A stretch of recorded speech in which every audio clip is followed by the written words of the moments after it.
Assalamualaikum warahmatullahi wabarakatuh. Saya Nur Aizah Syafiq binti Al-Masriti. Jadi hari ini saya dan kumpulan saya akan membentangkan tentang tajuk sejauh manakah tindakan Undang-Undang Jenayah Islam dan juga Undang-Undang Jenayah Sivil dalam yang sepatutnya terhadap skema yang berleluasa pada hari ini. Jadi kita pergi dulu kepada iaitu apakah itu skema. Jadi skema ni adalah orang yang menggunakan hela ataupun skema penipuan untuk mendapatkan bantuan daripada seseorang. Jadi skema ni lebih kepada seseorang yang menggunakan taktik penipuan untuk mendapatkan sumber kewangan dan juga lebih kepada untuk mendapatkan kewangan yang lebih cepat dan sebagainya. Dia menggunakan merupakan salah satu penipuan di internet lah, kebanyakannya digunakan. Biasa pemangsa akan mendapatkan kepercayaan daripada mangsa untuk mendapatkan kepercayaan. Biasanya pemangsa akan mendapatkan kepercayaan daripada mangsa untuk ditipu dan memberikan sejumlah wang yang banyak ataupun walaupun sedikit kepada dirinya. Jadi lebih kepada skema ni orang yang bijak dalam berkata-kata, iaitu dia mengkaburi mata seseorang, kemudian ia juga pandai dalam memperdaya orang untuk mendapatkan duit dan sebagainya, dan untuk mengauk keuntungan yang semestinya, dan lebih kepada diorang lebih cepat untuk dapatkan keuntungan skim cepat kaya dan sebagainya. Kemudian dia menganiaya orang. Itu contoh macam kita beli barang dan barang tak sampai dan sebagainya, rampas, ambil harta orang, dan juga dia juga rompak, mengambil maksudnya mencuri, rompak dan sebagainya dan seangkatan dengannya lah. Itu adalah antara orang-orang skema. Jadi apa itu skema jadi? Scam merupakan salah satu penipuan di internet. Biasanya pemangsa akan mendapatkan kepercayaan dari mangsa dengan janji-janji manis. Scam juga melibatkan kerugian wang tunai. Kebanyakannya melibatkan wang tunai yang banyak lah, sebab scammer ni lebih kepada untuk keuntungan yang lebih cepat dan sebagainya, aktiviti scammer ni. Okey, scam biasa berlaku ke atas urusan yang melibatkan jual beli. Biasanya orang yang membeli barang tapi barang tak sampai, duit dah bagi. Contohnya saya ada bagi dekat dalam slide. Contohnya adalah membeli dalam talian, ya, di mana anda perlu membayar terlebih dahulu, biasanya deposit lah. Sekiranya contoh anda beli handphone secara online, jadi anda kena membayar deposit dahulu untuk mendapatkan untuk mendapatkan confirmation untuk anda nak beli barang tersebut. Jadi dengan selain daripada itu, seorang scammer tu dia akan bagi bukti-bukti yang palsu dan sebagainya untuk anda terima ataupun anda percaya bahawa dia menjual barang yang ori dan sebagainya. Bila tempohnya telah sampai, barang yang dibeli tu tak ada pun.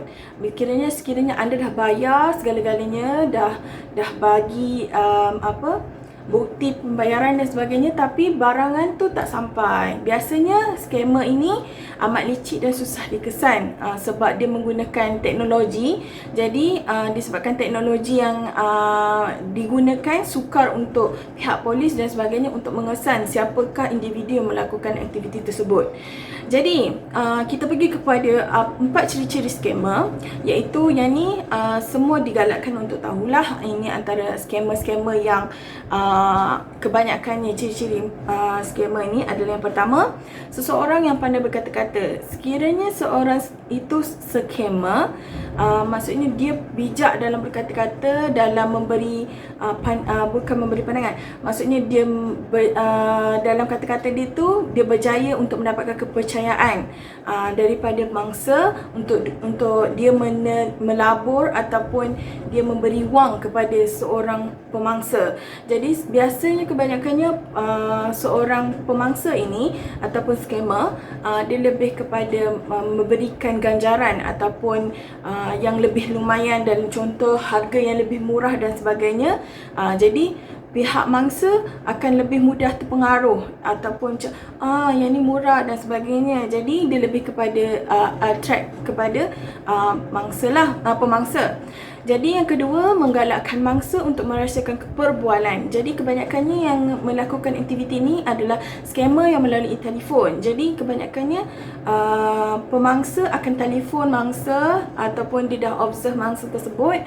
Jadi dia menelefon dan menggalakkan untuk merahsia. Biasanya kes tersebut kebanyakannya tergolong daripada yang sering berlaku sekarang, iaitu mendapat panggilan daripada pihak mahkamah dan sebagainya lah. Dia lebih kepada jangan bagi tahu sesiapa tentang perbualan ini dan sebagainya. Kemudian yang ketiga, memberikan bukti-bukti palsu untuk kepercayaan mangsa. Macam saya cakap, contoh kalau seorang itu scammer tu menjual telefon ataupun barang-barang yang berharga yang melibatkan jumlah wang yang besar, contoh handphone, barang emas ataupun dan sebagainya, dia akan memberikan bukti-bukti palsu, ya, yang sudah tersedia palsu, iaitu memberitahu kepada mangsa bahawa barang yang dijual adalah ori ataupun yang asli dan sebagainya. Tetapi bukti-bukti itu bukannya betul. Maksudnya bukti-bukti itu adalah palsu semata-mata untuk dapatkan kepercayaan daripada mangsa itulah. Okey, yang ketiga, yang keempat, mengelakkan diri daripada bersua muka. Maksudnya dia mengelakkan diri dia daripada mangsa tahu diri dia siapa. Kebanyakannya macam tu. Jadi bila kita jumpa dengan orang macam ni, bila kita nak berunding berkaitan dengan transaksi dan sebagainya, amat digalakkan untuk bersua muka ataupun bagi kita tahu individu itu siapa, untuk kita ketahui duit yang kita nak transfer ataupun kita nak barang tu adalah orang yang kita dapat individu tu siapa dan sebagainya. Jadi bila seseorang itu, pemangsa itu, dia mengelakkan diri dia untuk bersua muka ataupun mengelak pemangsa tahu diri dia siapa, jadi dia harus jadi dari situ kita boleh detect yang dia adalah salah satu scammer terhadap scammer. Jadi kita pergi pada Undang-Undang Jenayah Sivil pula. Okey, dalam Undang-Undang Jenayah Sivil tak ada lagi spesifik terhadap hukuman terhadap seorang scammer. Sebab di Malaysia itu sendiri, terhadap untuk mengesan pihak scammer ataupun pemangsa agak sukar. Jadi kebanyakannya laporan ataupun laporan yang telah dihantar pada balai polis dan sebagainya apabila seseorang tu terkena tindakan scammer, jadi polis agak sukar untuk mendapatkan maklumat ataupun identiti scammer tersebut kerana diorang handal dalam bidang social engineering dan sebagainya. Jadi Undang-Undang Jenayah Sivil ni antara yang terlibat ataupun yang melibatkan jenayah yang berkaitan adalah daripada Akta 613, Akta Pencegahan Pengubahan Wang Haram, Pencegahan Pembiayaan Keganasan dan Hasil daripada Aktiviti Haram 2001. Jadi tertakluk pada Seksyen 45 dan 46, seseorang pengguna data yang melanggar subseksyen 1 kurungan 1 melakukan satu kesalahan yang boleh disabitkan didenda tidak melebihi RM300,000 dan juga dipenjarakan selama tempoh tidak melebihi 2 tahun. Jadi apabila seseorang itu melakukan aktiviti pengubahan wang haram yang melibatkan jumlah wang yang besar dan sebagainya, jadi antara yang boleh dilakukan pihak jenayah, pihak undang-undang adalah pihak mahkamah dan sebagainya adalah tidak melebihi RM300,000 dan juga dipenjarakan 2 tahun ataupun kedua-duanya sekali. Dalam menentukan sama ada sesuatu sekiranya ia melibatkan wang tunai yang banyak dan juga besar, antara yang diambil kira dalam tempoh hukuman itu tersebut adalah antaranya nilai wang atau harta yang terlibat dalam setiap transaksi yang dilakukan, jumlah nilai transaksi, tempoh masa yang dalamnya transaksi dilakukan, berapa masa yang dilakukan terhadap transaksi tersebut, jarak waktu antara mana-mana transaksi itu, maksudnya 2-3 kali melakukan transaksi, contohnya macam deposit sekali, kemudian kena bayar full dan sebagainya, tempat di mana transaksi itu dilakukanlah, itu yang diambil kira. Kemudian pergi pada statistik jenayah skamer yang ada di Malaysia, iaitu berdasarkan statistik oleh laman web Pasukan Tindak Balas Kecemasan Komputer MyCourt, sebanyak 10,699 kes jenayah cyber yang dicatatkan pada tahun lepas, iaitu 2019, dan jumlah itu meningkat sebanyak 20.5% berbanding tahun sebelumnya, iaitu tahun 2018, sebanyak 7,962 kes, iaitu banyak dan meningkat sebanyak 3,000 kes dan menjadikan ia 10,699 kes. Statistik yang dilakukan oleh MyCurt memaparkan 9 kategori jenayah cyber, dan tapi antaranya 9 itu adalah gangguan cyber, penafian perkhidmatan dan pencerobohan. Sementara itu jenayah cyber kategori yang penipuannya itu scammer itu sendiri termasuk adalah antara jenayah yang paling tertinggi pada tahun 2019. Okey, saya bagi satu contoh kes, iaitu kes di Johor Bahru. Seorang kerani akaun mengalami kerugian sebanyak RM30,000 selepas ditipu beberapa individu menerusi panggilan telefon. Jadi Rani 30-an ini menerima panggilan telefon menerusi talian pejabatnya yang memaklumkan tidak hadir di Mahkamah Al-Usta Kedah atas perbicaraan kes yang melibatkan dirinya. Jadi pihak mahkamah, untuk pengetahuan semua, pihak mahkamah tidak akan sesekali call kita untuk berkaitan kes-kes kita dan sebagainya. Pihak mahkamah dia akan bukan terhadap bidang kuasa dia untuk call kita menyatakan yang kita ni tak hadir terhadap kita punya kes ataupun saman dan sebagainya. Hanya pihak peguam daripada plaintiff yang akan call kita yang menyatakan kita ada ada saman terhadap diri kita dan sebagainya. Jadi dia akan, itu pun peguam yang call hanya untuk beritahu yang dia akan menyerahkan surat saman tersebut dan bukan melibatkan apa-apa transaksi dan melibatkan pemindahan maklumat diri dan sebagainya. Jadi itu bukan prosedur yang betul lah. Jadi sekiranya kita menerima panggilan telefon daripada mana-mana agensi pihak kerajaan ataupun daripada mahkamah terutamanya yang banyak berlaku, menyatakan yang kita ada melakukan beberapa jenayah ataupun kes saman dan sebagainya yang melibatkan kita melakukan pemindahan wang ataupun memberi maklumat diri personal terhadap orang tersebut, individu tersebut, maka secara automatiknya itu adalah scammer, sebab pihak mahkamah tak akan sesekali memberitahu ataupun call menyatakan kita perlu memberi sejumlah wang dan sebagainya untuk kita cover kita punya saman dan sebagainya. Itu bukan pihak kerja mahkamah lah. Jadi mahkamah sesekali tak akan mengeluarkan ataupun call kita dengan panggilan yang secara direct. Hanya pihak peguam daripada plaintiff yang akan call dan beritahu, itu pun dia akan menyerahkan surat yang sepatutnya dan proper way untuk kita. Okey, sekian, itu saja. Sekian, terima kasih. Seterusnya saya akan membentangkan mengenai tindakan Undang-Undang Jenayah Islam ke atas jenayah cyber, iaitu scammer.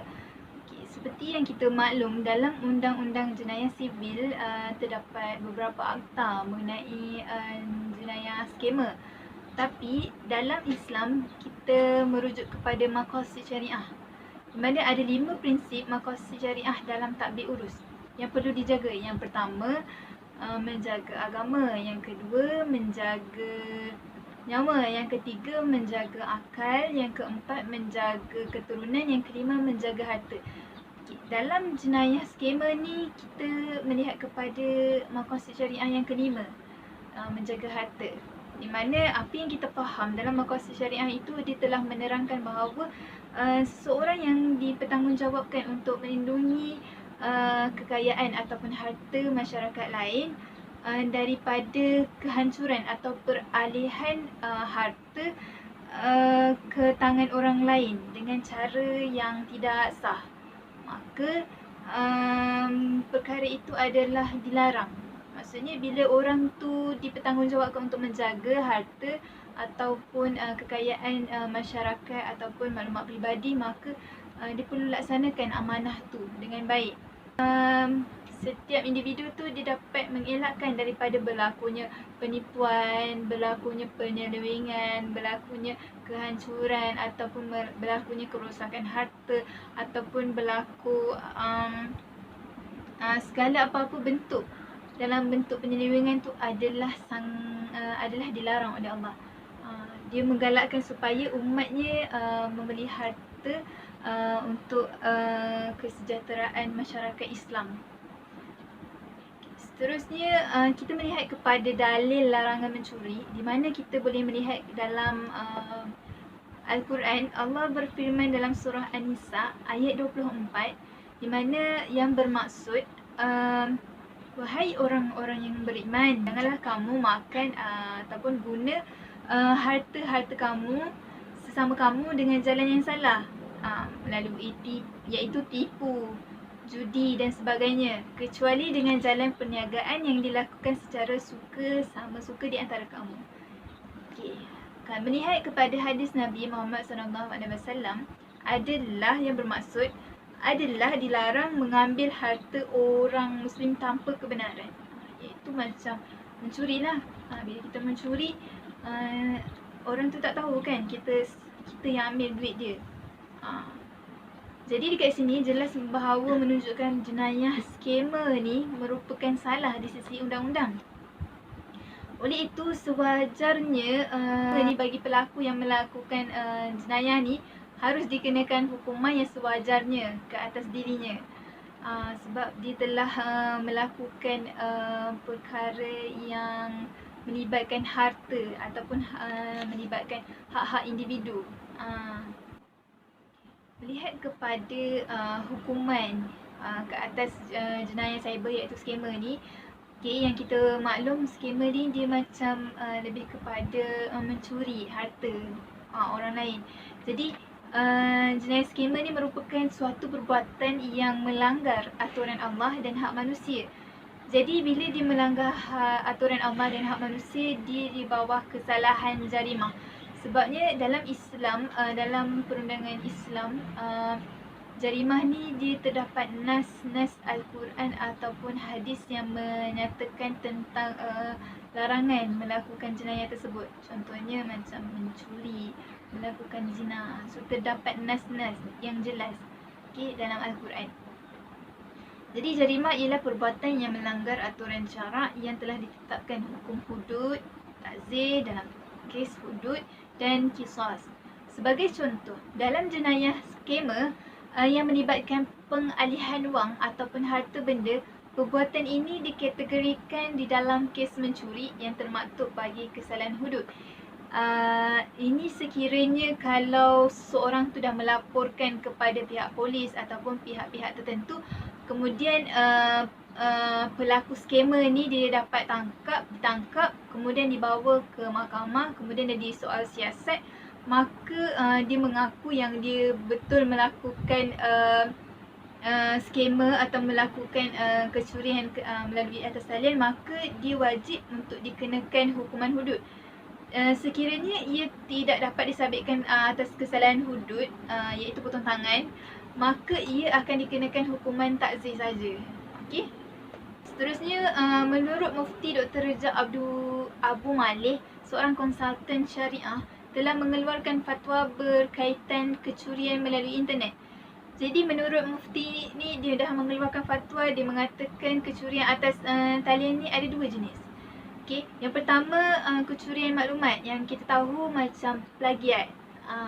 Yang kedua mencuri wang tunai melalui kad kredit, sama ada menggodam iaitu memasukkan password dan username, atau mencuri terus kad kredit tersebut sama ada kata laluan dan memindahkan semula wang ke dalam akaun peribadi seseorang maupun mengeluarkan wang tunai dari mesin wang automatik. Mengikut Mufti ni, menurut pandangan Mufti Dr. Rejab, dia mengatakan bahawa kesalahan yang pertama tadi, yang mencuri maklumat ataupun plagiat tu, dia ada setengah ulama membenarkan berlakunya plagiat sebab itu merupakan salah satu cara untuk menyebarkan ilmu, ataupun alasan bahawa hak-hak intelek saja berlaku, bukan melibatkan harta. Jadi untuk kesalahan yang pertama ni dia agak ringan berbanding kesalahan mencuri harta ataupun wang orang lain. Jadi dia hanya dikenakan hukuman tata tertib sahaja. Kemudian bagi kesalahan kedua, ia bergantung kepada situasi dan keadaan itu sendiri. Dan jika seseorang itu telah ditangkap dan dia mengaku yang dia memang melakukan skamer ni, dan dia melakukan dia mencuri wang secara atas talian, dia memang melakukan penipuan, dia telah menggodam maklumat peribadi seseorang tu dan dia mengaku semua, maka apabila dia ditahan dan dia disabitkan ke atas hukuman mencuri, maka wajib ke atasnya disabitkan kesalahan hukuman mencuri dalam Islam. Maka hukuman adalah dipotong tangan. Seperti dalam surah Al-Ma'idah ayat 38 yang bermaksud, dan seseorang lelaki yang mencuri dan perempuan yang mencuri, maka hukumnya potonglah tangan mereka sebagai satu balasan dengan sebab apa yang telah mereka usahakan, juga sebagai suatu hukum mencegah dari Allah. Dan ingatlah, Allah Maha Berkuasa lagi Maha Bijaksana. Yang berlaku dekat Malaysia pun tak banyak lagi kes yang dibicarakan sebab di atas talian kan, jadi agak sukar untuk mencari bukti-bukti dan saksi-saksi untuk kesalahan ni. Secara kesimpulan, jenayah skema merupakan suatu bentuk jenayah yang baru. Ia merupakan suatu ia menjadi suatu cabaran dalam dunia Islam untuk menangani jenayah cyber. Ini kerana jenayah dalam talian agak sukar dan rumit dalam pensabitan jenayah. Jadi digalakkan untuk semua masyarakat atau setiap individu untuk berhati-hati dengan panggilan yang kita tak kenal, supaya dan tak dibenarkan untuk memberitahu maklumat peribadi ataupun nombor akaun kepada orang yang tidak sepatutnya. Jadi sekadar itu saja daripada saya. Sekian wabillahi taufiq wal hidayah. Wassalamualaikum warahmatullahi wabarakatuh.